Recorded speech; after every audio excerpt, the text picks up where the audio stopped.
Matemātikas izaicinājums 19. diena – 2 iekavu reizinājums. Vakar mēs iemācījāmies reizināt iekavu ar skaitli, piemēram 5 reiz a plus b būtu 5a plus 5b. Bet 5 taču var uzrakstīt arī kaut kā citādi, piemēram kā 2 plus 3. Un ja es tagad visus pieciniekus uzrakstīšu kā 2 plus 3, tad sanāks 2 plus 3 reiz a plus b ir 2 plus 3 reiz a plus 2 plus 3 reiz b. Tagad katru mazo iekavu mēs varam viegli atvērt pēc principa, ko mēs iemācījāmies vakar. Atverot pirmo iekavu sanāks 2a plus 3a, un atverot otru iekavu sanāks 2b plus 3b.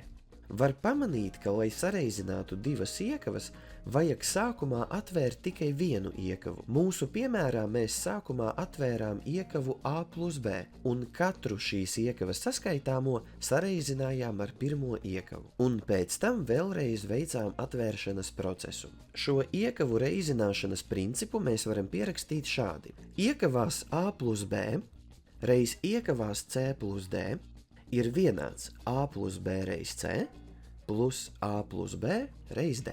Šo principu var arī vispārināt uz jebkāda garuma iekavām, un piemēru tam parādīšu uz ekrāna. Tie no jums, kas gribat izprast vielu dziļāk, varat nopauzēt un izpētīt to formulu.